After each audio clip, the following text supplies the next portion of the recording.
Olá, graça e paz. Nós, adventistas da promessa, cremos na doutrina da perseverança.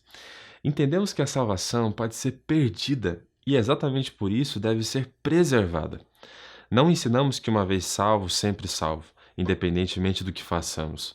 A palavra de Deus é clara quando diz em Hebreus 2:1: por isso é preciso que prestemos maior atenção ao que temos ouvido, para que jamais nos desviemos. A palavra desviemos nesse texto, o autor utiliza ela porque essa palavra era utilizada para descrever um rio que corria fora do curso e também indicava algo que fugia da memória da pessoa ou mesmo um anel que escapava do dedo. No texto em questão, tem o sentido de achar-se no estado de desvio.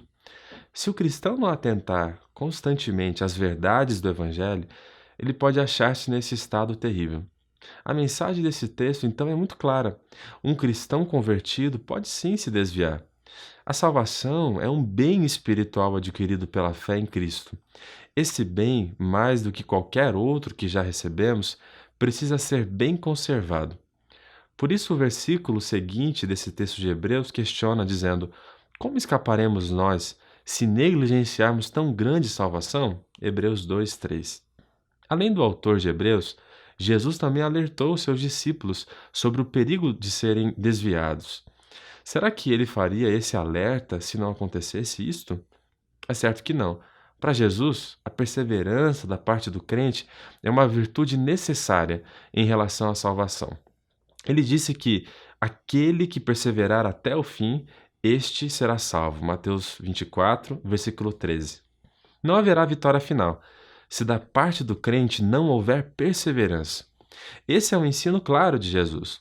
Do contrário, a expressão aquele que perseverar até o fim não faria sentido algum.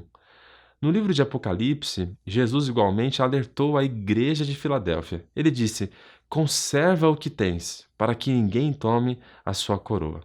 A coroa é símbolo da nossa salvação, do nosso prêmio final. Esse símbolo foi tirado do atletismo, pois a coroa era o prêmio dado aos atletas que se sagravam como campeões ao final das competições. Jesus o usa para se referir à nossa corrida cristã rumo ao prêmio celestial. Como lemos, essa coroa pode ser tomada de nós. Por isso, há uma clara advertência quanto a fracassar na corrida da fé. Para que isso não ocorra, precisamos então conservar o que temos. Isto é, precisamos continuar leais até o fim para sermos vencedores. A igreja da Filadélfia era fiel à palavra e deveria permanecer assim até o fim. Neste texto, nós observamos claramente que a proteção divina e o empenho humano andam lado a lado. Deus deseja nos salvar, mas reciprocamente devemos desejar isso e viver em santificação. Em Colossenses, no capítulo 1, versículo 22 a 23, nós encontramos também um sério alerta sobre a possibilidade de um crente perder a salvação. Paulo diz assim: agora, porém, ele vos reconciliou para apresentar-vos perante ele santos, inculpáveis e irrepreensíveis, se é que permaneceis na fé, não vos deixando afastar da esperança do evangelho que ouvistes.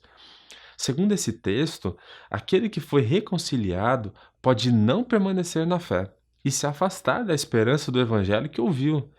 O livre-arbítrio não é destruído no momento em que uma pessoa se entrega a Jesus. O risco da apostasia é real. Se o crente não perseverar desta forma, então ele pode perder a sua salvação. Exatamente por essas razões, nós acreditamos e pregamos que é preciso preservar a salvação. Nós fomos salvos por Cristo. Não podemos mais viver deliberadamente em pecado depois de termos recebido o pleno conhecimento da verdade.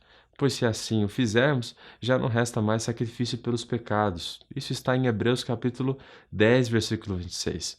Portanto, corramos com perseverança a carreira que Deus pôs diante de nós. Vale a pena insistir até o fim.